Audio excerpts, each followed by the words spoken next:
right, Deb, we can just start this podcast by pulling back the curtain a little bit. And if anybody actually watches this podcast, they'll see that For you are for the 7 people that do watch the podcast, right? Yep.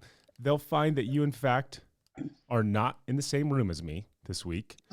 You are all the way across the country and into another country known as Mexico. Mexico. And we are still set up to record. We troubleshot this Thursday. We recorded the majority of the podcast before you left, and then we had to record the Survivor piece. Again, just Survivor screwing us over while you were on the East Coast. And prior to you leaving, I didn't think that we should troubleshoot the microphones even a little bit. So the first 30 minutes was me looking at you, taking pictures of your computer, sending them to me, figuring out how we could make sure that your microphone was the source. And in true fashion, we had tried everything. We had tried every button. And all of a sudden, Deb goes, I wonder what this does, and pushes the button. And all of a sudden, the microphone started working. I want to say I'm watching my eyes today, which are flitting everywhere because normally I just look straight ahead and I'm looking at you. If I look out the window, I've got a gorgeous view, but I've also looking at you in a screen. You're to your that left. way. Yeah. That way to me. And then there's the camera up there, which is probably where I should be looking. So like my eyes are everywhere today. So everyone's just going to have to forgive me that. Yeah. Listen, all of you singles, all of you sevens of people watching this, bear with Deb. Bear with Deb today. But so you traveling, this is a good thing and a bad thing. It's good because we figured out that we can do this remotely, which is awesome. Although I think we figured out how to do this remotely as long as Kevin's at home. I don't know that the same can be said if Deb's the one at home. So when we have to cross that bridge, it might be a bit of an issue. But then you traveling has had me thinking. I was just like, wow, it was so crazy because back when I was young and we were traveling, there's no way we could have ever done anything like this. And then that got me thinking about all of our family road trips that we would take, and we've talked about how our family was totally comfortable throwing myself and a bunch of luggage in the back of a car and going to California or Oregon or Idaho or Washington or really anywhere around us. So we were a big road trip family. But then my brain took me to this place, and I'm going to need you to fill in the gaps here because I don't necessarily remember it entirely. We were taking a road trip somewhere, and I think the first time we stopped at one of these places, it was just myself and you and Dad. And then we stopped at the same place with another friend. Do you remember? It was like a roadside attraction where you could pan for gold. Oh, kind of. Who was the friend that was with you when you did it? I would say it was Dan, but I don't remember if it was Dan or somebody else. The only reason is because I feel like I remember being thrust into the back of a Yukon with somebody.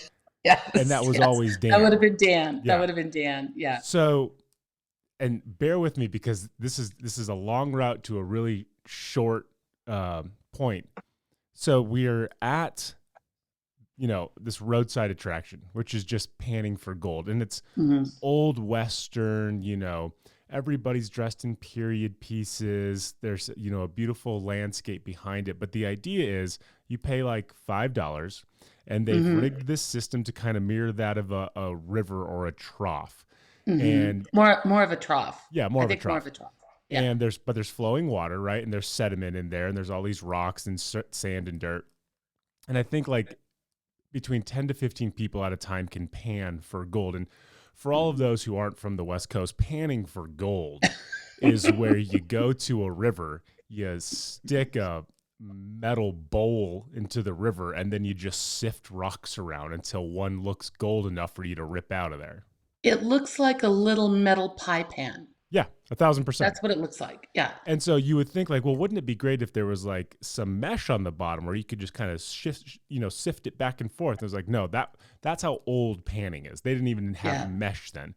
So I remember going the first time, and again, they have people there who are letting people come in and out of their little, panning stalls.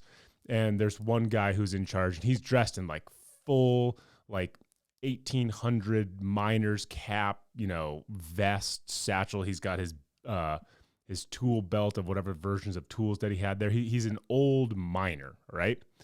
So when you think about it as an adult, you're like, well, they don't just have endless quote unquote painted gold pieces of rock in this trough, right? They can't just leave it all in there. There's only so much space. Everybody's going to be able to pick it up in a nanosecond. But that doesn't stop us from still panning for gold, right? And I'm, anywhere between like 7 and 10 thinking there's gold in this trough and I'm going to find it and my family's going to be rich forever. That's where my brain Right. goes. That's what they want you to think. Exactly. Right, for sure. Because it's for kids. It's not like you and dad were going to go up there and be like, oh my God, we found this nugget We of found gold. gold. Yeah. Our lives are changed forever. So as I'm fastidiously working to support our family for generations, trying to find gold, the guy is like, he's kind of going down the line and his job is to interact with everybody, but his job is to also help people find the gold. And again, this trough is like no more than like 4 feet wide and maybe 20 feet long. So there's only so much space in here. And I wouldn't say it's like deep. It's maybe 6 inches deep of sediment at the most, at the very most. I watch him start talking to this girl and he grabs her pan and he shows her how to do it. And he hands it back to her. And in his right hand, he has this little shimmer of gold. Oh no. And as he's helping her shake it, you saw the secret, the wizard. I saw him drop it in there. And you would have thought that scarred me. But I can remember looking at his hand, watching him drop it in there, looking up at him 1,000% seeing me make that connection, just giving me a little wink, like, it's all good, partner, helping her, and then looking at her being like, how great is that? And her response being exactly what you would want it to be, finding a little gold nugget, right? Right, right. And I'm thinking to myself, is that how life works?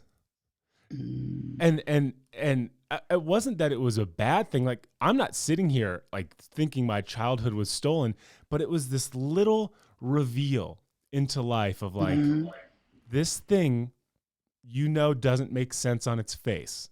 So if it doesn't make sense and now you have proof that it really isn't real, you just have to enjoy it for what it is. And that didn't stop me for when he came over to me and he was helping me mine. And somehow I ended up with a bigger gold nugget than everybody else. Than she did. Because you'd actually seen something. Yeah. That didn't bother me at all. But I can just remember in that moment being like, oh, you took a little step out of childhood. You took a little step out of ignorance because there's clearly not real gold in this trough on the side of the road on our way to Oregon.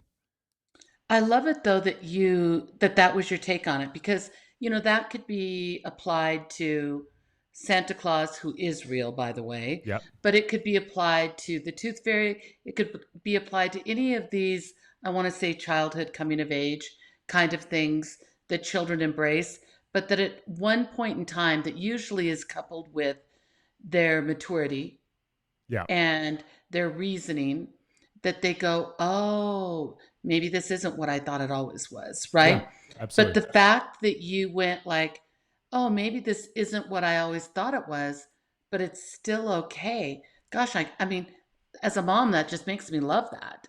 I mean, not like I went and now I need to go to therapy and I'm triggered every time I see gold mining. You know what I mean? Yeah. Like, it's not that. I mean, that could have really gone either way there. And I mean, I find myself thinking about that memory far more than you would think anybody would think about that memory. But because it happened in the way it happened, where it was just not a big issue, there was no huge dramatic reveal. There was no other kids that saw it that ran to their parents. It was just like this one-on-one with me and the guy.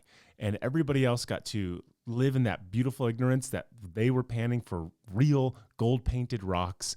And I was like, oh, well, we're all going to end up with the same thing.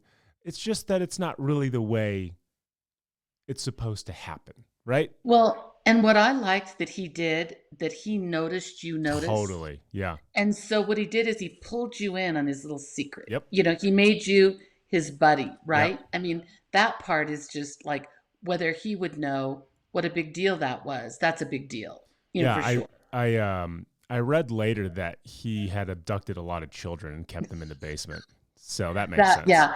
Better than I saw mommy kissing Santa Claus underneath the mistletoe last night. I saw the old miner stealing children.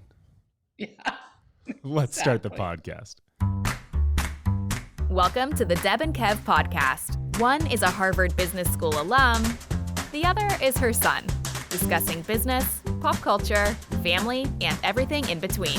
Now, here are your hosts, Deb and Kev.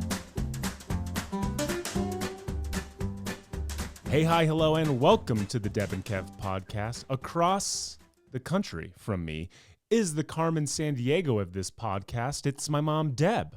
I'm Deb, and I love to be Carmen Sandiego. And that makes me some like agoraphobe locked in the basement of his parents' house. I'm her son, Kev, and this is our podcast. On today's show, it's week 5 in the tent, and we are spilling all the English breakfast on this week's Great British Bake Off. And during the segment we call Deb's Business, she is going to spend some time talking about giving yourself permission to dial it back.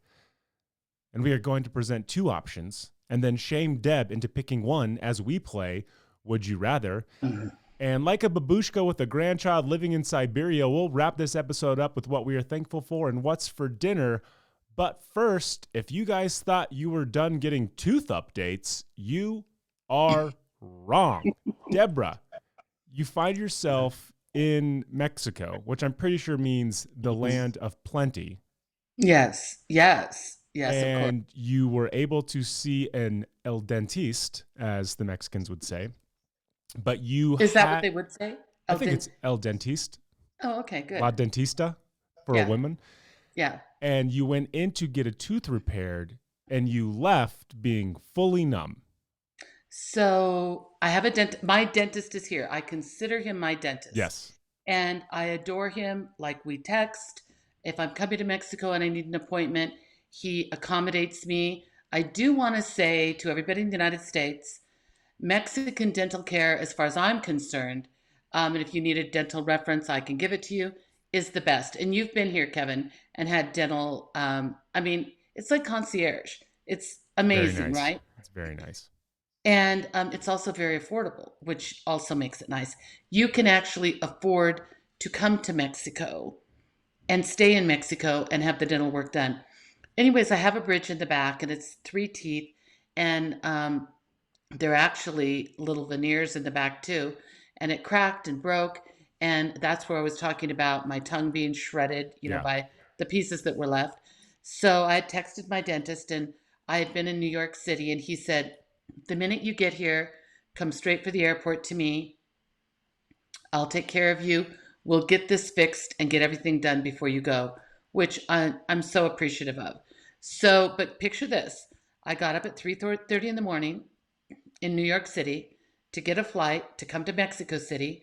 I got here probably about 1 o'clock in the afternoon, Mexico time. I think it was Central Time. And I get a cab to take me straight to the dental office. I texted him, said I'm on my way. I will say, we talked about the whole filing, and I put tons of crap on that tooth, trying to have it not hurt me. For like 2 weeks now. When he pulled the veneer out, he looked at it like, the hell did you do to this thing? Going on here? Why are there animal tooth marks in this tooth? Exactly. And then he gets on his cell phone. And of course, he's speaking Spanish, and I don't speak Spanish. And he looked, and it was probably and he's saying about, stuff like "Ay caramba, muy horrible." Oh, I didn't even think he was talking about me. Got it. And it was probably 2:30, and he said, "Are you free at 4:30?" And I'm like, "I'm free all day, right?" Yeah. And I said, "Yeah, this is my Mexico trip right here." Exactly. And he said, "Because you need an emergency root canal. Not only did you break the bridge, you broke the tooth that held the bridge."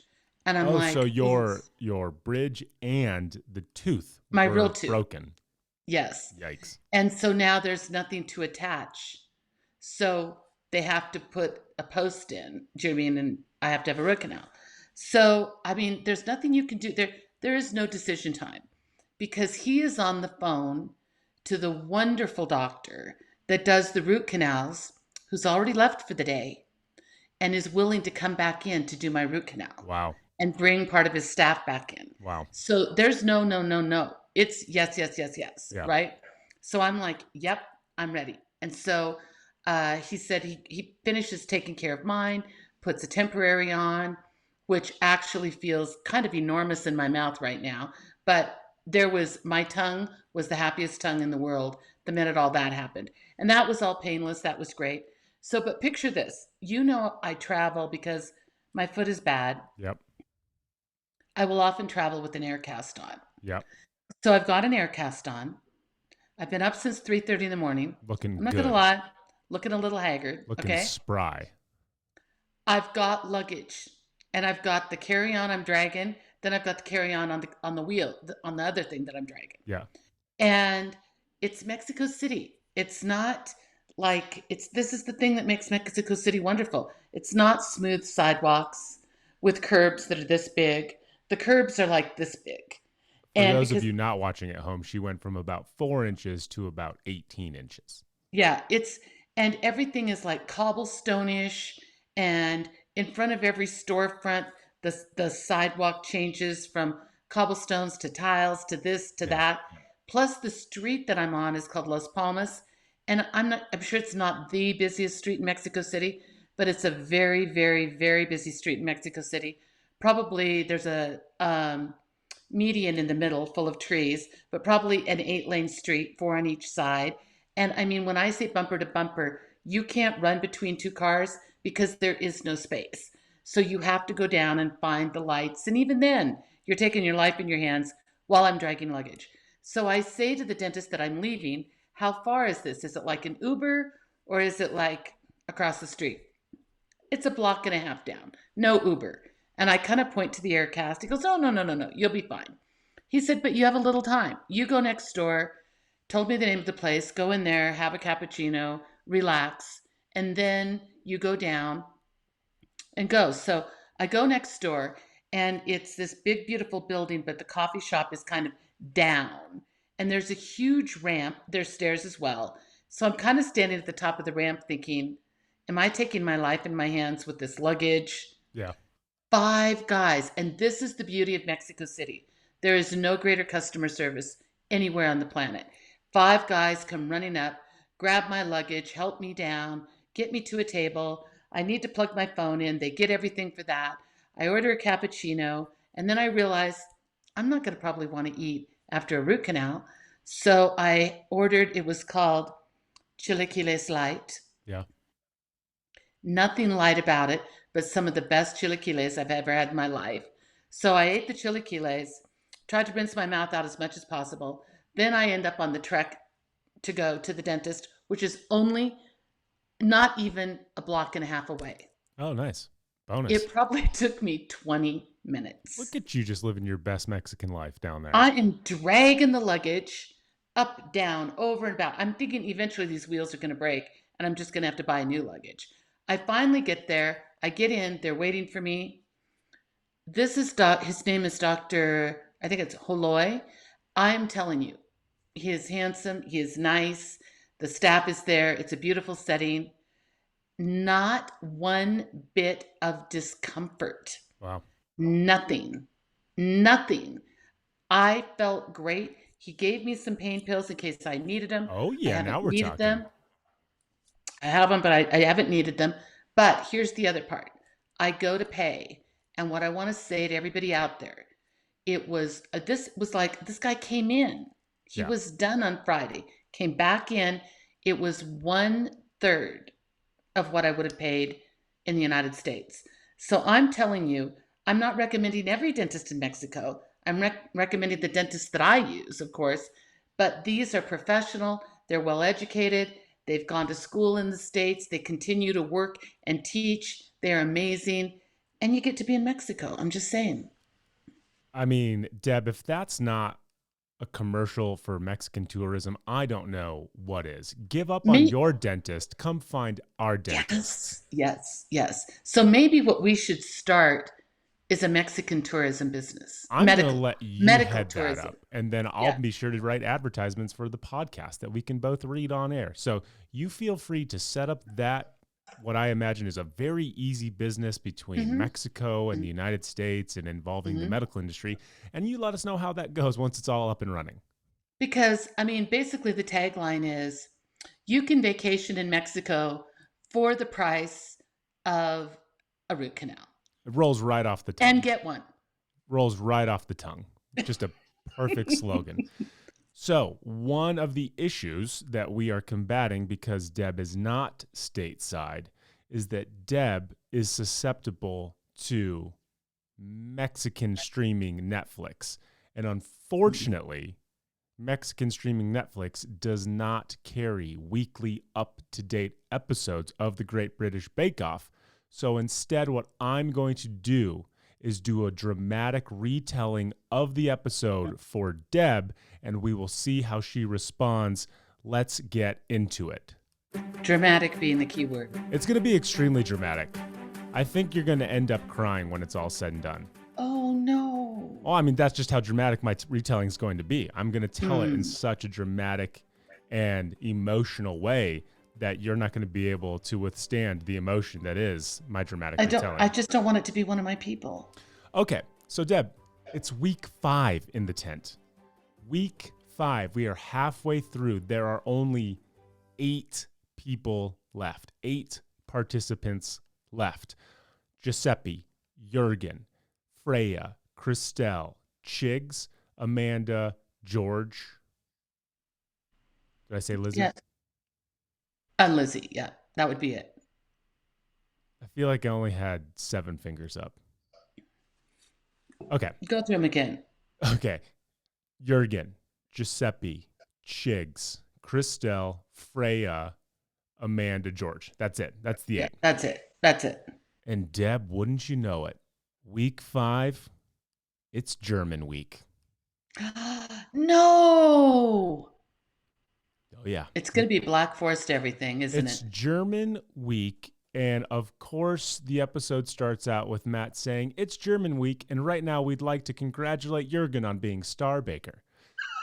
Did he say that? Yeah, 1,000%. Oh, that is super funny. Yeah. So their first signature challenge of the 8 remaining bakers is they need to make 2 batches of 12 German biscuits with quality finishes and coatings. Do you know what a German biscuit is? I don't. And because I'm thinking that I don't know. Well, I do know because I watch, but I wouldn't typically know what an English biscuit is because it's not our biscuit. What is a German biscuit? It begs to be asked. It's really just shortbread. Oh, okay, like a shortbread cookie? Yeah, and the difference is they have to decorate it. There's some ornate level to it. There has to be some frosting or some ganache or something to that level where it's really just a shortbread. I mean, the cookies themselves, the biscuits themselves look no different than anything else. But I think that the German element to it is that they decorate it a little more, quote unquote, ornately than we would. So let me ask you this. Mm-hmm. I'm in Mexico and I don't know what they call a cookie here. Okay. But in the United States, we call a cookie a cookie. That's facts. In England, they call a biscuit, is a biscuit a cookie? It is. And then in Germany, if the biscuit is a shortbread. They call the cookie in Germany das Brötchen. Good job, Kevin. Yeah, that was a perfect translation. They just said a German biscuit, which so does it German look cookie. like a plate of cookies? That's my question. Well, so they're an array, and what you can see is just like Americans have multiple kinds of cookies, just like English have multiple kinds of biscuits. They're able to do what they need to do for kind of a different style of biscuit, but the general consensus is the majority of them are shortbread cookies. That's really, I mean, that's just straight up shortbread cookies. So the buttery, crunchy, melt in your mouth type biscuit. So I would say that it was off to a resounding success as Jurgen was able to, on German Week, impress Paul enough to get his first handshake of the season. So the Germans getting German handshakes. And then the other top performers were Christelle and Giuseppe. Now, one of the things that I wanted to ask you had you watched, but you hadn't. But I think the question is still applicable. They talk about how warm it is all the time, right? And they put them in a tent, and the tent is outside.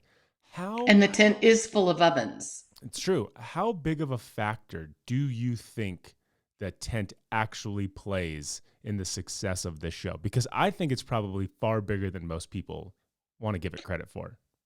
Do you mean like that the tent affects the product? Is that what you're asking? Yes.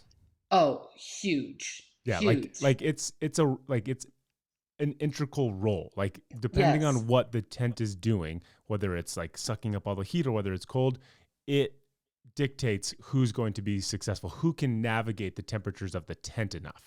Or the humidity, because we have also seen where I'm talking about like it's a torrential downpour Yeah. out there. I mean, that level of humidity in a tent, it's not a house, it's a tent. Agreed. Come on. So Yeah. then the other top performers were Giuseppe and Christelle. And I would say this, I think universally, all of the cookies were liked. Like some maybe were a little crunchier than others. Some people's topping weren't as ornate.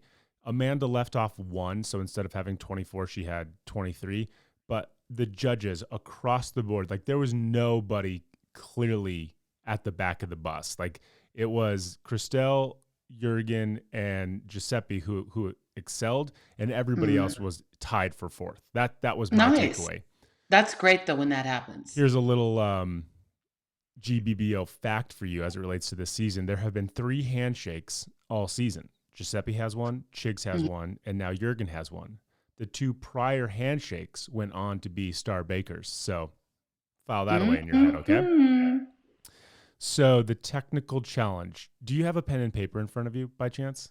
I don't. Do you want me to get one? Nope. I want you to. I mean, I could maybe go. I'm sitting at a desk, but I'm on the wrong drawer side. If I just go over there. I'm going to spell this word out, and to the best of your ability, you're going to say it back to me, okay? Oh, okay. It's a German word. Mm-hmm.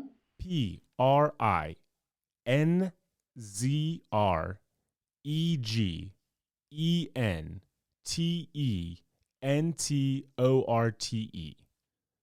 Yeah.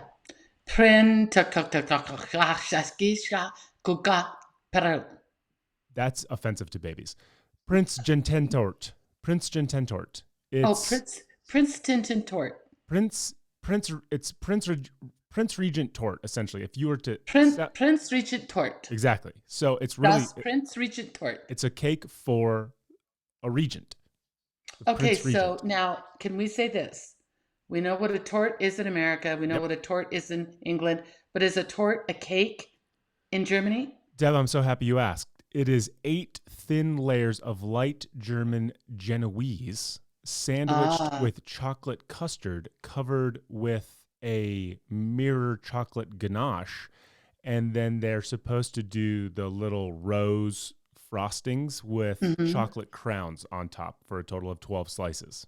I'm not going to lie. It sounds fabulous. When they say thin, Kevin, like not thin like a crepe. No, like I would say cake. like a quarter of an inch. Okay. A quarter of an inch of Genoese, quarter of an inch of filling, and so forth and so forth and so forth. You have had a version of this at some point in time in your life. Of that, I promise. Like everybody who has ever been to a cake store or been to like a casino bakery, like you have seen this stuff. Bakery, a totally, really upscale 1,000%. bakery. Yeah. So the one thing that people struggled with was the actual size, right? Like, do you make it super thin? Do you make it super like thicker? And proportions. But again, and I would say again, as far as technical goes, everybody did as well as possible. Some people, when you layer it, get that doming effect. Yeah, they get that. And some people overbaked their Genoese a little bit, but like it wasn't glaring. Like it wasn't Maggie forgetting to put flowers in the sticky toffee, right? There were some cakes where the ganache went on too late, and so some of the little frosting roses slipped a little bit, but like everything was edible, everything was presentable. Some fared better than others, but it wasn't like a rout. It wasn't a total this group killed everybody else. So I'll read but to you. I kind of love that when the pack gets in a competitive herd. It's true. Meaning they're all in the same place. But Deb, here's the problem. If everybody's at the same place, everybody can go home. So at the bottom 4 were Amanda, Christelle, George, and Freya. That's 8, 7, 6, 5. And Hold on. Amanda, Christelle, who else? George and Freya. Oh, 2 of mine. And then on the top 4 were Jurgen, Lizzie, Chigs, and then Giuseppe won. Like Giuseppe's was hands down the best. Like clear Yay. cut, concise. Giuseppe's fine. Yay, Giuseppe. But I will say this: heading into the signature or the showstopper, I mean, I think it was clear that Giuseppe was safe. I think it was pretty clear that Jurgen was safe. Lizzie has been secretly having a really good couple episodes, but there are anywhere between 5 to 6 people who are open to going home. Okay? So the showstopper is a 2-tiered yeast leavened cake. Do you know what a yeast leavened cake is? I do, and if somebody showed me the recipe for that, just the fact that there was yeast in it, I wouldn't make it. I wouldn't even try. Well, apparently in German culture, they use yeast as the same way that we use baking soda. So their cake is more of like a cake hybrid. I think of more of a sweeter brioche. Right. So if you think of a cake the way we think of cake, but then the way you think of bread, like you don't layer bread, you have to cook bread in tins. It looks like those, the end product should somewhat look like one of those kind of Christmas panettones, depending on the style you're making. Okay. Yeah. But it definitely has. But it has layers. I mean. Well, tiers. So think Okay. think of like a bundt cake. Like a bundt cake and a fruit cake and bread have a baby, and it's a yeast leavened German cake. And that makes the sense for the panettone. That's exactly, And so you have to make a minimum of 2 tiers, and you can have up to as many as you want. And so the decorations come in the form of the ingredients you add to the batter, and then anything that you're able to kind of pipe on or coat. So it really looks kind of like a bread wreath, like a 3D bread wreath. Yeah. Again, like everybody brought their A game. And here are some of the things that you missed by not watching. So they're interviewing people during the showstopper, right? And it's Noel and it's Matt and it's Noel and it's Matt, and they're going back and forth. They get to the judging of the showstopper. Noel's not there. Matt goes, Noel's feeling under the weather, so he's not going to join us, and we're going to just move on. Not there. That's weird. He was there for all of it.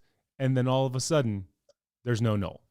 So I mean, my that makes thought me was, think, like, did Noel just have projectile vomiting over in the corner? I mean, and then I thought, like, well, was he exposed to COVID? But if he was exposed, then he exposed everybody else, or are they just mitigating it with Noel? But like, just not there. He's there for 85% of the show, and then he's not there at all. That's weird. The thing that sat with me as I was watching this, and I wrote this down in the middle of it, as I said, they are spending a lot of time with Freya, which didn't make me feel good. But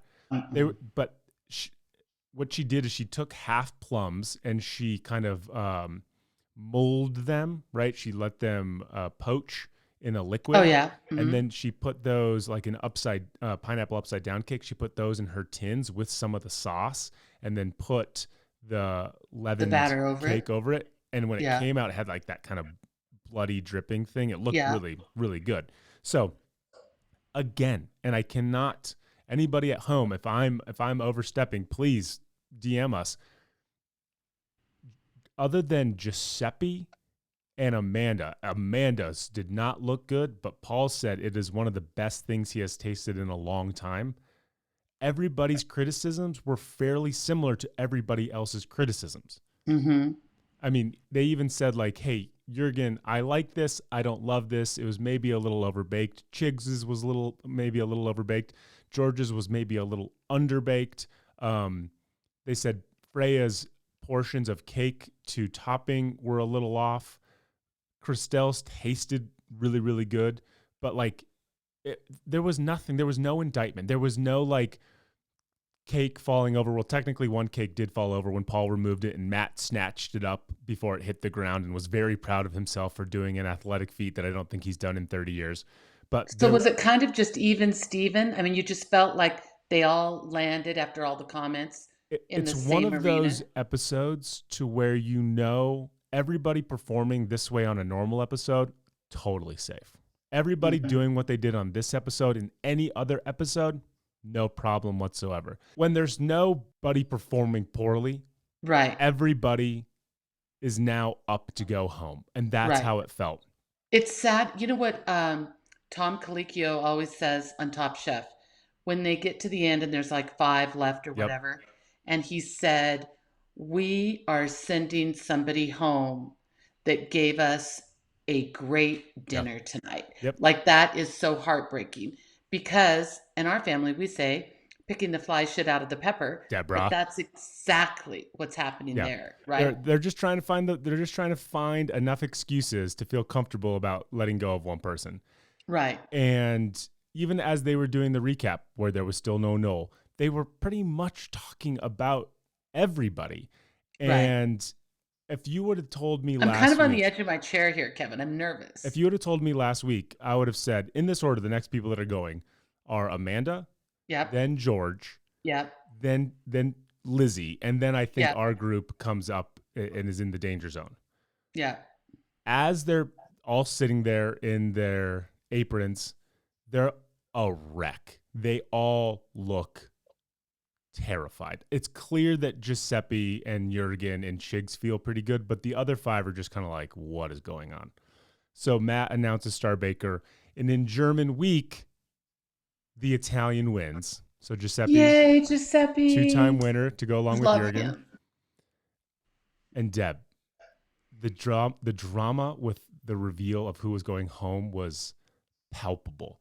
They're like, Was it Matt that had to say both then because Yes. Noel's gone? yes. Oh. Like George is like looking in every single direction. Amanda's like up and breathing heavy.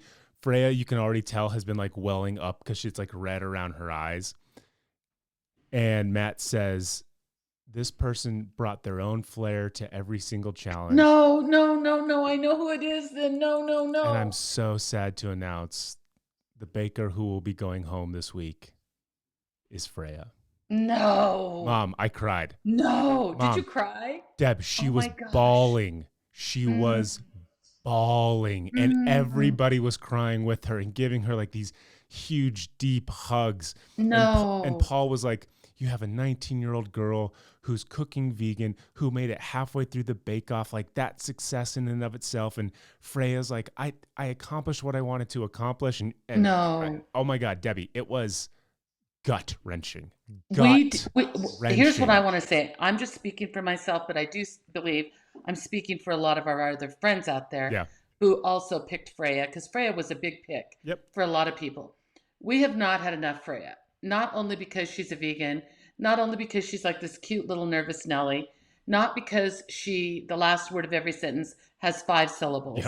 Yep. I mean, I just have not had enough Freya. And I know, I think I said last week or the week before that I really believed that, and I'm just going to say coincidentally, not by plan, but there was going to be a week that her veganness could shine. I'm telling you, if that they was go, going to catapult her somewhere. If they go, what do they usually call those weeks? Like alternative bake week? Yeah. Next week, I'm going to be furious. Me too. Because that's got it. I mean, you could have created a case for Amanda and George all day long. I mean, right? Well, based on this episode, what I would say is like Amanda was her fairly inconsistent, kind of all over the place, leaving a cookie off the tray, right? Finishing last in the technical. But I think she excelled well enough at the showstopper where they've said in previous seasons, if everybody's even, it's usually the showstopper that we will lean heavily on to decide who goes home. And while hers didn't look particularly great, it wasn't awful. And from what Paul said, it's one of the best things he had tasted in a really long time. So then you're left with Freya and George's looked good, but was underbaked, so it was pretty doughy. Freya's looked okay, but the proportions were so much where I think they thought they were just eating this bready cake with no other form of like moisture or sweetness or tart or savory or anything along those lines. Well, didn't it have plums in it? It did. And I mean, and Prue said the topping is delicious, but once you get past the topping, it's nothing but cake. Like there's nothing else inside of it. And so if they go like alternative bake next week, I will be so freaking mad. So here's what I'm going to say for the record, because we do have a podcast and this does create a record. I dissent. I dissent on this decision. I disagree. If you will eventually, when you get back stateside, you'll rewatch this I'll watch it episode for sure. and you'll see that like they're really, other than the guys kind of leading the path, everybody is neck and neck in this week. And oh my God, I maybe jinxed it because I knew Giuseppe was going to win. So in Star Baker, I wrote Giuseppe on my phone. And then for the loser, I started typing George and then I deleted it. And I thought, don't get ahead of yourself. You didn't write Freya. I didn't write Freya. What I didn't want is to write George and then sit there and then be wrong. So I wanted to remove my karma and leave it blank. Mm-hmm. And it was Freya. It was such a bummer. I just think, I don't like it. And I've said this before, especially with this particular show. There were a couple of seasons where I felt like they veered towards personalities, like best bakers didn't always win. Yeah. Like it kind of went reality showish. And I was very, very opposed to that. Definitely a dissenter in that thing. And so I want it to always be the best baker, no matter who it is. That's like a thing for me. But also I feel like Freya, and it's not just because the vegan thing, she is creative. Yeah. I mean, she is delightful and all that and fun and, adds so much. But I mean, I think she's really innovative. And I like having her, having that component of that person on the show. So I'm not saying she has to win. I just could have used me some more Freya. That's what I'm saying. Losing her sucks big time, but all it allows us to do is now be comfortable that we can still lose Amanda and feel good, and still lose George and feel good, and probably still lose Lizzie and feel good. But it's a bad week. It's a bad week for your boy because I've lost Freya on GBBO and I lost Jeannie on Survivor. So this is just a big loser week for your child. It is, and I'm sorry about that for you, honey. But thank you. But I shared the pain because Freya was mine as well, right? Yep. But I mean, like George, come on, George could have gone without. I can't fathom why he's still there. Amanda could have gone without a whimper. I mean, honestly, this is bummer. ridiculous. It's a big, big, big bummer. I don't know that after I watched the entirety of the show, I thought Freya was going to make the final three, but I definitely thought she would have been top 5. I thought she had a strong enough skill set to get to top 5, but.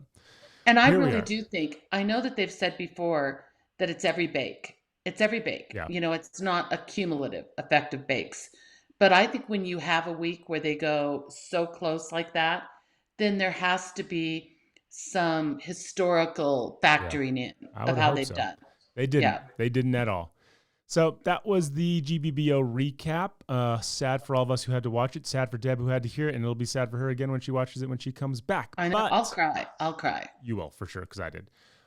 Let's turn to the woman who goes to take her dentist appointments in Mexico. Well, she talks about giving yourself permission to dial it back. So this has come up for me lately. And of course, everybody knows if you listen to this podcast, I probably use it as my own form of therapy to work things out. In my own mind. Sure. Yeah. Hopefully everybody else's issue too. But, before, I think it was either this trip or the last trip, I forget when, Dad tried to sit me down, which is really funny. Daddy's sitting me down to have like a little talk with me. Yeah. I really think you're burning the candle at both ends. Yeah. And I agreed with him. I am burning the candle at both ends. Yeah. Yeah. And he said, I'm worried about you. He didn't mention my age. Oh, but that's smart. Could have been insinuated in there just a little bit. Fair enough. So he probably was insinuating my recovery. Do you know what I mean? Meaning like if you work really a lot, then your ability to recover is shorter. Yes. That has been top of mind for me, meaning what does it look like, when you really do need to dial it back in the workplace, and is it legitimate to do it? Because I think honestly, a lot of us would say, I can't, there's work to be done. That work shows up every day, whether I do or not. So I'm going to divide it up a little bit. There are people who are self-employed like you and I, and that ends up being, we're just totally in charge if we dial it back. You and I are, right? Yep. The buck stops with us.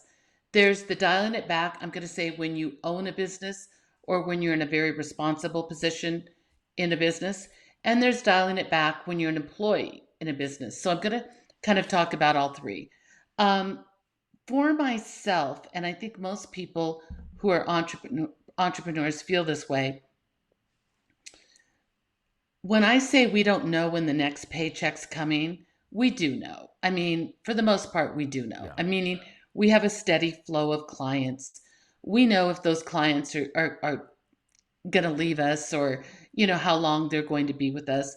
So we actually have, I mean, I would say, I'm not speaking for all the entrepreneurs of the world, but we have an idea of the cash flow, I'd say, of our business. At the same time, when you're an entrepreneur, you're sort of like, I don't know when the next paycheck's going to come. Yeah. I mean, that lives in the back of your head. It's more of a And so, mentality than a literal belief. You're just thinking, okay, if I'm only beholden to what I have right now, that's okay, but that's also scary, because if that starts to peel away, then where's the money going to come to supplement that loss? It's a frame of mind more than a real thing. right. And if you're not working, you're not getting paid. It's just True. that simple. That's true. And so, to give you an example, I had a trip to New York City this week. And of course, I knew I was getting paid for that, right? And then I was coming to Mexico City. And this is really pretty much, I mean, I will work down here, and I will get paid down here. I mean, the work that I do. But she Some of it will eat chilaquiles and sip I will eat coffee while chilaquiles. working. But some of the work that I get paid for will be remote as well. But then I got an opportunity to stop in Pennsylvania for like a day and a half and do some work before New York City. So that was like a squeeze in. And it's that squeeze in. Am I going to squeeze that in? And for me, it's always, especially if I feel like it's going to take a little bit of an energetic toll on me, do I like the people? Love this group. Love them, love them, love them. Is it going to be really taxing on me? Meaning the schedule of it. Do you know what I mean? Like, does it look like I'm going to be able to sleep at night? Am I getting up at 3:30 in the morning a lot? Like, how am I doing this? I wasn't in this case, so I decided to do it. I squeezed it in. So as it turns out, I'm gone for 10 days, which for me is a long time. It is. And, you're sleeping in, let me think, 1, 2, 3 different places, which, just sleeping in a new place it's a different pillow, it's a different bed, what I mean? It's just different. So I do think you have to be mindful. And it's like a complicated algorithm in your mind. You're adding up everything. You're adding up the client. How important is the client? I mean, I don't mean important like good clients, bad clients. I mean like the work that you need to do for them right now. Right. How important is that? It's about the clients that you have to manage even within the remote piece of doing that. It's about the travel. It's about, for me, the sleeping arrangements. I really put that in my brain.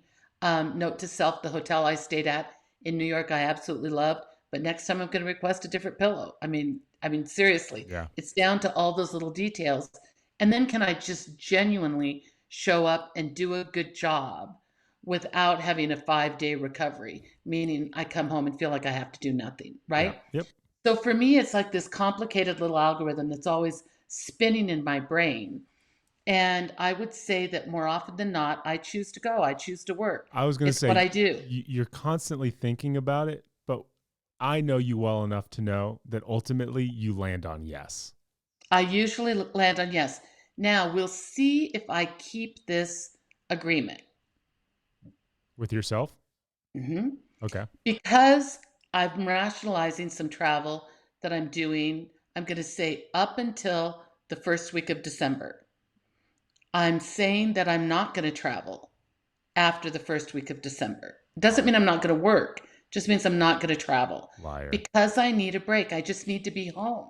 I just need to be at our house, right? I mean, that's what I need. Now, I can do that.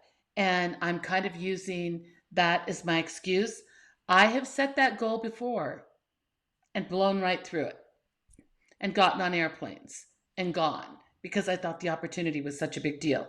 But this year, I mean, partly due to COVID, partly due because how much I've traveled, partly due because of Dad's cancer, I want to be home. I mean, clearly we're happy that you're going to establish boundaries, and holiday boundaries feel like the easiest boundaries. I mean, like you're definitely not going to miss Thanksgiving, and no way are you going to miss Christmas, and you're not going to really sandwich trips around them those times. But I think what the ultimate thing that you're saying is, hey, say yes to the things that you want to say yes to, especially if it's work, but it's fulfilling work. But if you start to reach the point that the work that you enjoy doing is causing, mental health issues, physical issues, or you're just getting totally burned out on something that you ultimately love doing, give yourself the internal permission to say, hey, you've been burning the candle at both ends. You've been burning the midnight oil. Kudos to you for losing yourself in your professional passion. But if you want to keep doing that, if you want to keep that flame alive, and if you want to keep that excitement of your profession, which, aren't you lucky to have that? Because so many people are striving for that. You need to actually take a step back from it to gain a better perspective of it, so that when you're ready to really ratchet it back up again, there's almost a level of excitement for it. I agree with that. You said that perfectly. And so it is that dial it back component. So what if I'm the boss? I'm just going to say the boss. And the boss could mean I am the owner of a business. It could mean I'm the CEO of a business I don't own, or it could mean I'm a manager. And so, hopefully bosses run hard and lead by example and do a good job. But I think the thing that bosses need to remember, it is rare that they do work in a silo. You and I often do work kind of in a silo. And if we create work for other people, it's not people that genuinely report to us. It's really clients that we make work. Correct. That's how it goes. So if I'm a leader in a business and I'm feeling like, man, there's so much on my plate, I'm working late, I'm working weekends, I'm working at a really, really, really, really rapid pace.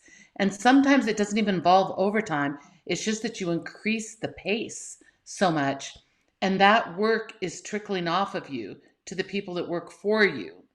You have to consider yourself and you have to consider them. Do we need a breather? Can we dial it back? Obviously, if there's a deadline, sometimes that can't be done. But we do need to say the words, here's where the light at the end of the tunnel is. And then when we get there, really provide everybody with the opportunity, I'm going to say, to dial it back. And it doesn't necessarily look like days off or extra pay. It might look like that, like days off to you and I, because when we're traveling, it feels like it's 24/7. But for when you're going to one place every day and you're still going home every night and still getting up every morning in your own house, it might just look like we are running so fast. You can't run forever like that. Nobody can. And so we need to take it down. And that's when leadership really has to say, I'm doing this for myself and I'm doing it for all of you too. Meaning, what is it Simon Sinek says? Real eaters eat last. Do you mean they take care of the people? I think when employees are feeling that pace, like everything is hard, there's a group I work with right now where there's one employee in particular who is fabulous and she is carrying a load. It is crazy the load she's carrying. And I say to the owners of the business all the time, have you acknowledged her? Have you appreciated her? Have you thanked her? Go for a walk with her at lunch. She is just doing so much. I see it on her. She's wearing it, right?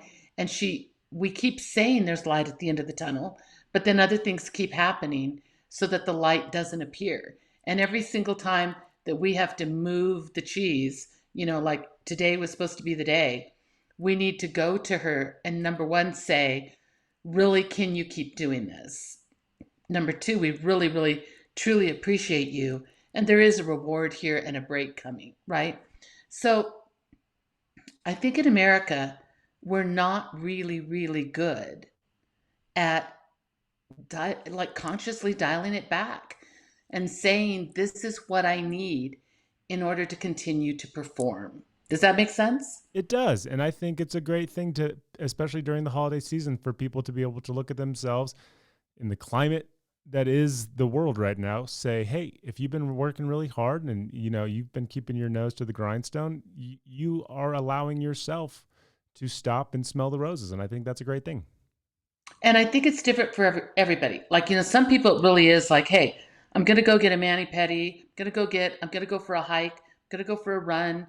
I'm going to just take a day off.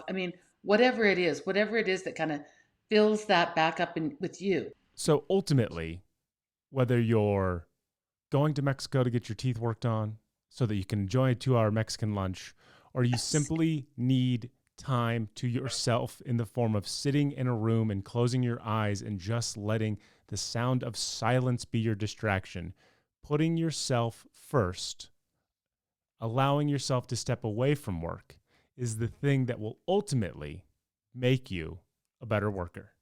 Correct, Deb? 100%.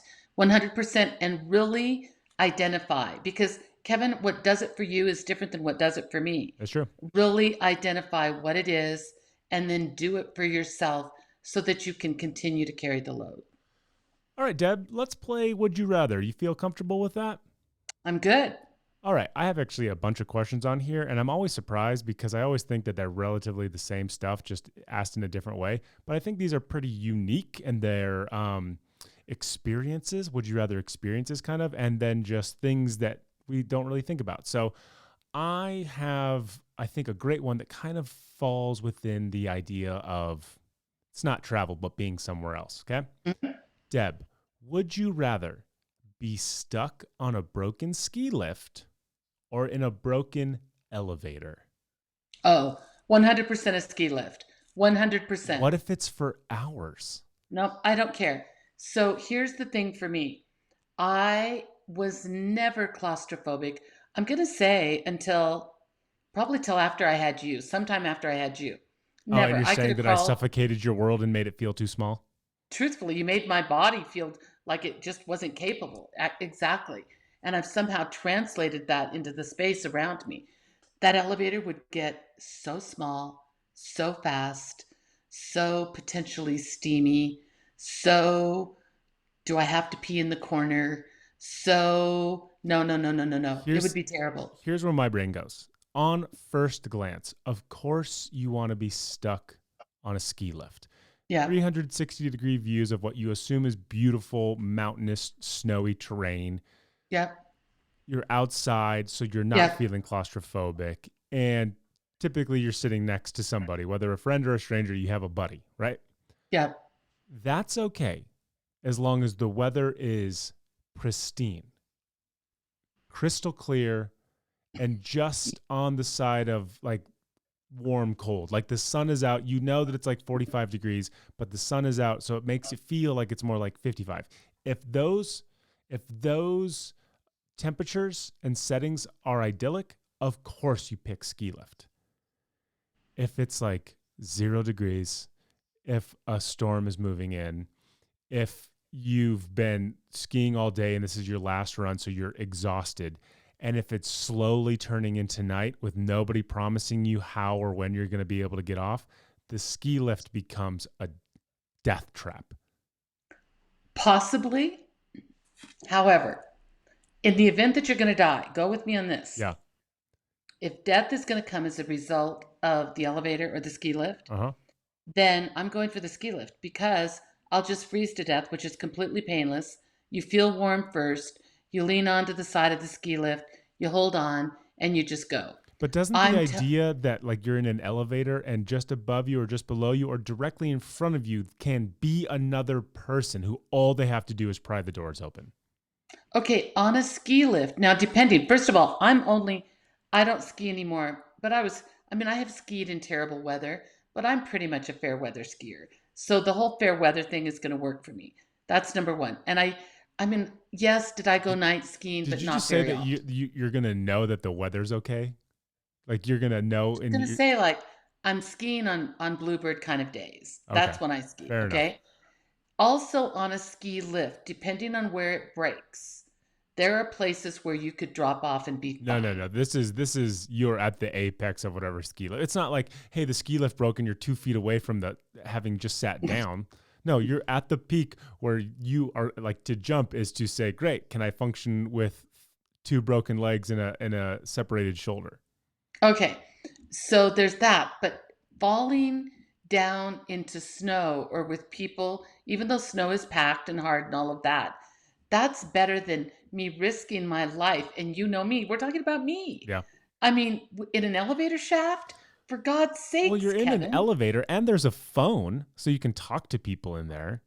And I think the idea that somebody is like right there, you can hear them. You're not stuck in this kind of weird ride swaying in the wind, hoping that the sun setting isn't ominous for your future life. I don't think that bothers me. I just think that on its What face, if I have to pee? in the elevator, Well, either you place. just designate a pee corner.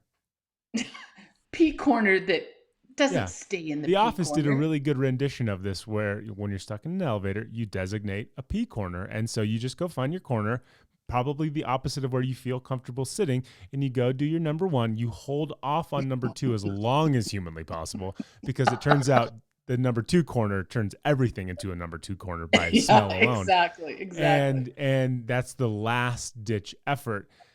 But I mean, I want to say that I would choose the ski thing. The ski thing has such a ceiling of going bad. Like, of course, the elevator is like constrained and it's small. And if there's more people in that, then that's like the worst. But if we're just looking at it, you're by yourself on a ski lift and you're by yourself in an elevator and you're stuck. I think I can talk myself into the elevator being the better long-term, meaning safer, because I don't know that the sun's setting. I don't know, like, I'm not going to be susceptible to the elements.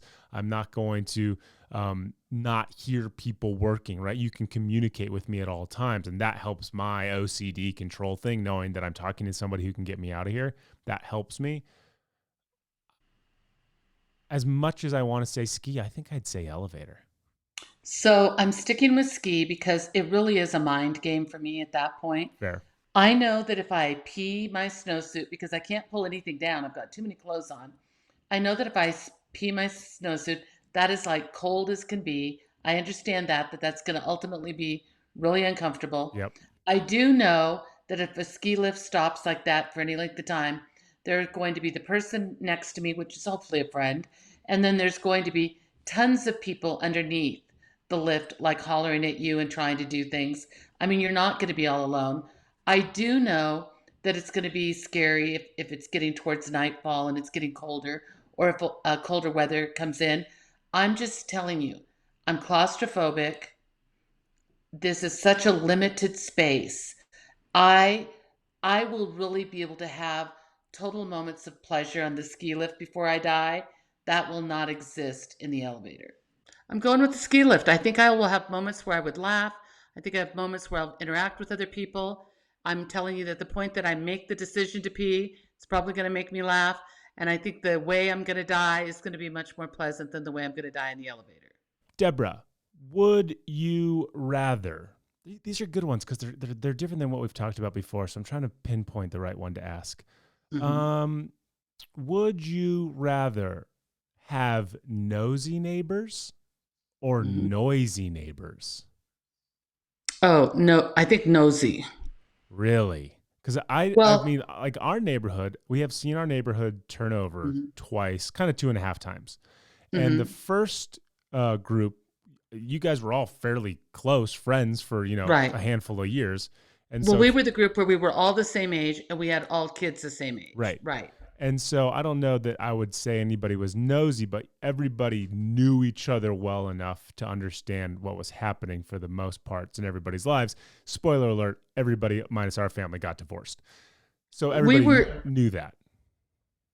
In your family or in your neighborhood? In our neighborhood, everybody knew that everybody was going through some stuff. No, we knew their families, spoiler alert, were getting divorced. Our street, our neighborhood, it started with one house.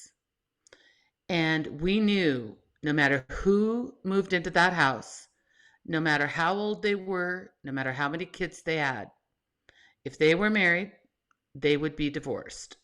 And that has happened for the last 30 years. It's a cursed house. It's a bad house. We know it. Yeah. We even warn people. We say, are you sure you want to live in this house? You're going to end up divorced. And they do. Deb walks down very ominous, dressed in all black. The dog's by her side, and she says, "Beware the house. Your family's end it will be." Mm-hmm. It's happened every single time. But then it's kind of become the street. I mean, Wisteria Lane for sure, right? Yeah. It's but so that there's a story about our street. Debbie, would you decide to have nosy neighbors or noisy neighbors? Because we have had a noisy neighbor right to the right over here who spent the better part of his 20s burning every single brain cell of his down to the ground in the form of music and drugs. And then we've had, I don't know that we've had nosy neighbors, but we certainly had neighbors who were comfortable knowing what was happening with everybody else. But I mean, like when I think of nosy, I think of like somebody coming in, knocking on the door every other day. How's this? How's this? I got a piece of your mail. Heard about Gary, like just in your business 24/7, because clearly they have too much time on their hands. I agree that would be horribly, horribly annoying.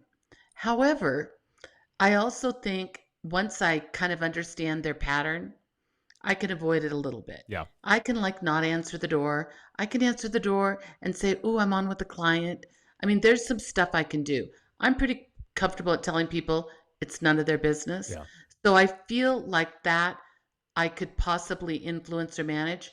The noise factor, Those factor, people don't care. I'm with you. Listen, this is the guy who's complaining about dogs barking all the time. So the fact that if I had a neighbor who was raging till like 3 or 4 in the morning continuously, I would end up on a true crime series for the murder that I committed. Yeah. So Yeah. I'm with you. And I think there's actually a fun element to having somebody who's nosy, somebody who's so desperately wanting to know everything. Then you just start feeding them totally ridiculous, outside the box drama about nothing. Like you'd be referencing people who don't even exist. You'd be like, did you hear about Bernie and his sister Tiss? And they're like, what? Who are these people? And like, yeah, they were in a horrible snowmobiling accident on the side of the Yukon Territory. And they found that they were actually carrying diamonds for the Russians. And they'd be like, what? And then you'd hear that story told all over again throughout the community and be like, oh yeah, she's just nosy, so I feed her a bunch of lies. Right. And nosy doesn't necessarily mean gossipy. I mean, I know that can be attached to it, but it doesn't necessarily mean that. And I think nosy can even be people of good intentions, so we can still like them a lot. Yeah. But I'm telling you, if you make noise, you wake me up, you're a disruptor over what's going on in my house. Yeah. I can't like you. I will end up not liking you. I agree. I mean, the neighbor's pretty much benign now, and I still hate him. Right. He's been like this for like 7 years. And we still talk about him like, yeah, he's an like idiot. We don't like him. But actually, every time I interact with him, he's great. Yeah. Deb, would you rather be 4'5" or 7'7"? Wait. What? I don't have these in. What does that do? Make a difference? Well. Oh, I like having them in. No, that just means you can hear things. Okay, go ahead. Would you rather be 4'5" or 7'7"? Simple question, but boy, 7'7" all day long. Oh, okay. Real snap response there. Here's why. 4'5" would be unique. Okay, it would be unique, but it's just still within the. It's still a regular human being. I'm gonna say, but super small. Okay. Well, yeah, their height doesn't diminish their being a human or not. No, I know, but I mean, I'm not going to say that 4'5" falls into the category of normal adult size, but you know, there's like a 12-year-old that's 4'5". There's like a 13-year-old. It seems still kind of okay. I know that it would be much more cumbersome because I watch you having to duck through doors to be the 7 foot whatever. I know it would be impossible to buy clothes. I mean, I understand that fitting in a car could be ridiculous depending, but also like how much fun would it be like looking at the world from that perspective? And I mean, you would just get some like great attention all the time. Who doesn't like that person? Here's the problem. As somebody who is 6'7", the idea that I could strap on 12 more inches of height to this body is terrifying because I know how difficult it is for somebody like me. And like, I'm proportional. I'm comfortable in the world around me, but there are a ton of things that I just now subconsciously do because I know that the world itself is not made for me, right? Like I duck going under every doorway. Chances are I'm never going to hit my head, but you only have to do it once or twice to know that you are now going to duck every single time you go through a hallway. 7'7", you're like Really craning tall. your neck to limbo under the door frame so that you don't decapitate yourself, right? Sitting in front seats of cars, that's not even a luxury anymore. Like you're still Yeah. chewing on your knees. Finding clothes, awful. Any injury, Beds. every single thing is going to feel like a twin bed to you. Clothes, impossible. You'll never look good in a piece of clothing ever because they are not remotely tailored to you. And Well, you hopefully you take your 7'7" and you make yourself like cool enough that somebody's going to want to make clothes for you, something like that. you think as a single individual 7'7" guy, and I think we have seen enough people who are 7'7" where nobody's like, you know who's a super cool looking dude? That 7'7" freak over there. Okay, so here's the thing. You said earlier about your body being in proportion. Yeah. You know, like I'm picturing both of these people completely in proportion. I'm not like thinking that the 4'5" person has 2-inch legs. And I'm not thinking But that the 7'7" for person. 7'7" still does not yield sizes that exist. Like 7'7" is probably what, like a 44 waist and a 44 No, inseam. you're going big and tall. Deb, 40, 7'7", like the healthy weight of a 7'7" person is probably 300 some odd pounds. It's an but it's extra going to be foot on lean me. still. Okay, 44 is big. but I don't think it's big for somebody who's 7'7". Conversely, if we So go to the Kevin, 4'5" little cherub person, you can go shop in the kids section. They got everything for you. Yes, you can't see up, but the novelty of you being a little teacup human being is you might have a great Twitter following. okay, I want you to think about being like a little teacup person. Okay, Think of sitting on a plane. Like I thought of this the other day because I would I love was it. sitting in my airplane seat, Yeah. right? And I had plenty of room. I had extra leg room and all that. The guy in front of me was pretty tall, so his head was kind of above the seat a little bit. And I kind of looked back and was like, is my head above the seat? And I think just a little bit of my head is above the seat.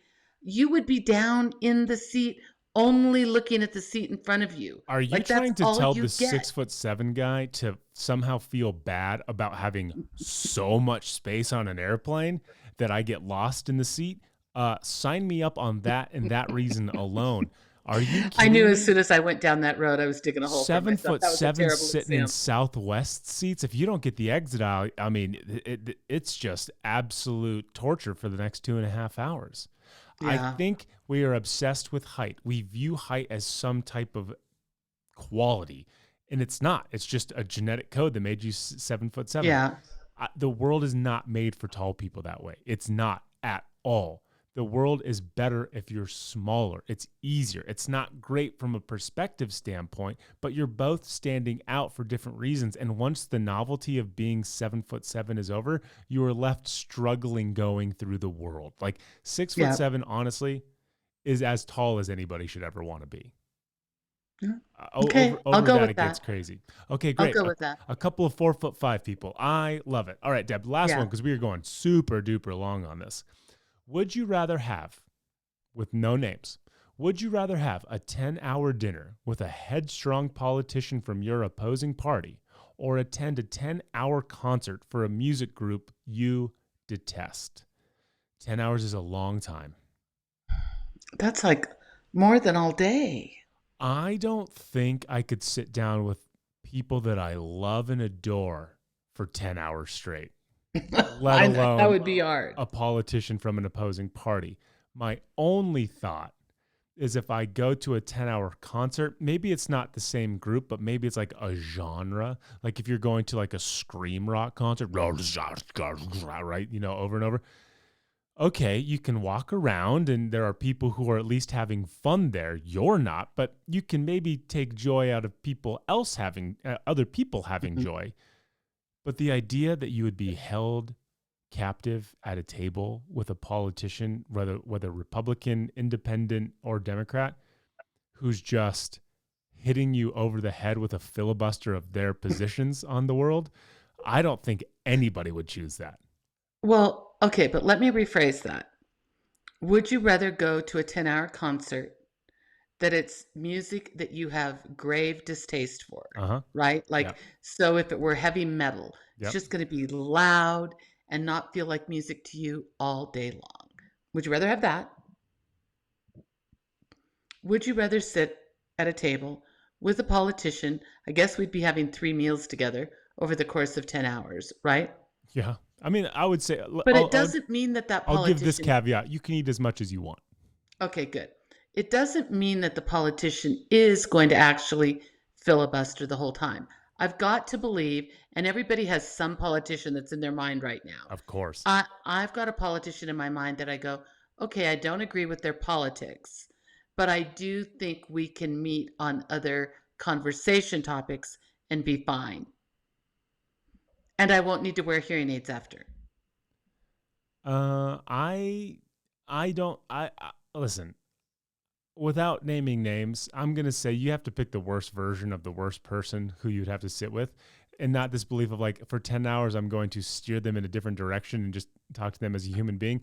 The emphasis is on them being a headstrong politician. Yeah. And so if they say to you, hey, how'd you vote last election? Yeah. They're going to be like, here's the 100 points why you shouldn't have done that. Right?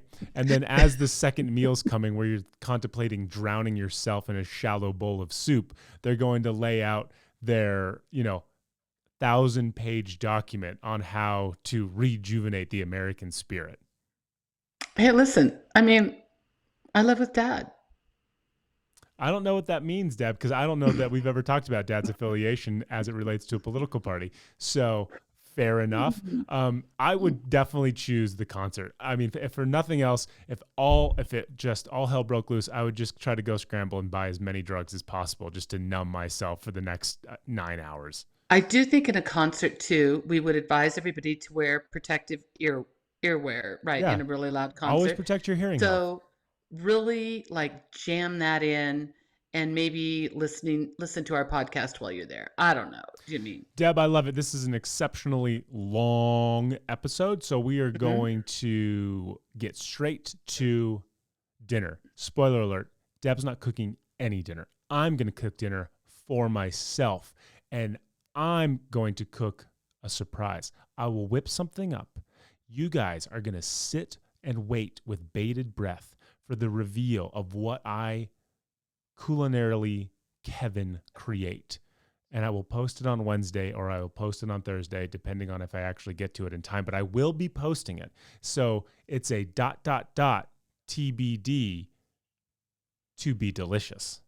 Well, I do want to say this. Yes. I am going to take good pictures of the food that I have here. Okay. I did take a picture of the chilaquiles, which we will post. But tonight, I know... You say that, and there's no chance we're going to post that. Why? Because you always just say we're going to post it, and then nothing's ever posted. I'm going to send it to you, and you're going to post it. Okay. I've already sent the chilaquiles to you. I sent them to you yesterday. That's true, but I don't know that it was like the most flattering photos of that chilaquiles. Okay. Well, tonight, I know the restaurant that I'm going to. Okay. Tonight, for tonight's dinner.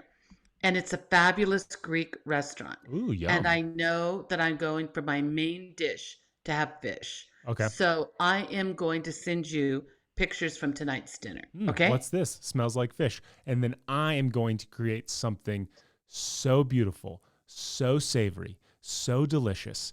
You are going to start salivating as you see the images come across your news feeds. How about that for a little teaser? I think that's amazing. And I'm not going to leave any leftovers for when Deb gets here. All right, Deb, what are you thankful for?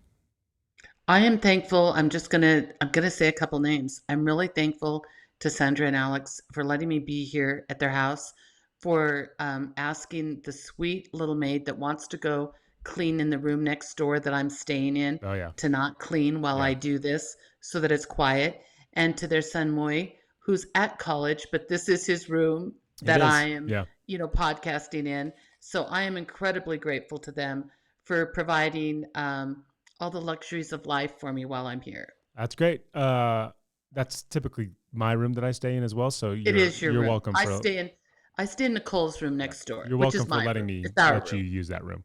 My thankful is I had a great weekend celebrating people's birthdays, and people came from out of town, and we were able to get together. And I'll tell you, and maybe this is relatable to you, when you have a group of people who hung out for a considerable amount of time, like when they were younger, you have this mentality of like, oh, well, we're all together again. Let's go do the things that we did when we were younger, except you're older now. And so your older selves are like, no, I want to experience the stuff that I experienced when I was younger.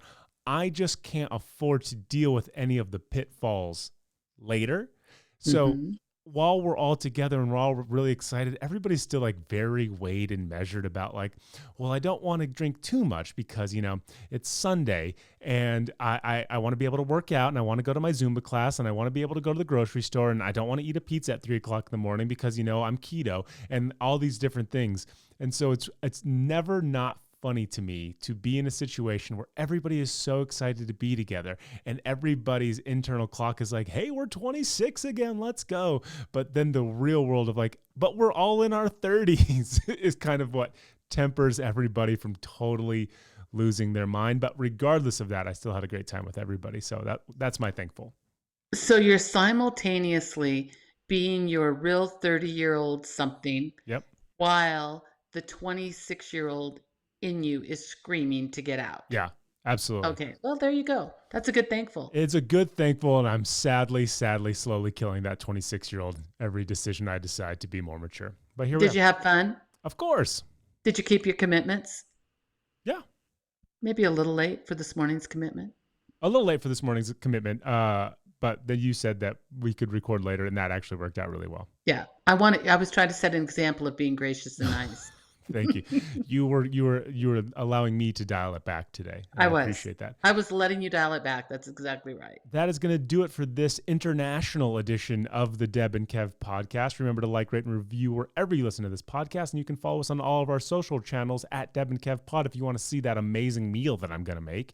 And if you want to see what it looks like with Deb sitting in a different room, feel free to watch us on our YouTube channel at Deb and Kev Pod. Mom, I love you to death.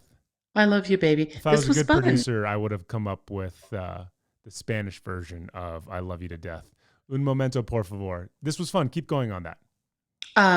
No, this was fun. It worked. It makes me excited that we were able to do it with, I want to say, not a lot of annoyance, wasted energy, frustration. We've been able to manage it. So, you know, I guess we get to keep working and traveling and doing the podcast. For all of you who are worried, don't worry. We're still going to do the podcast. Madre, te amo hasta la muerte. Ditto, baby.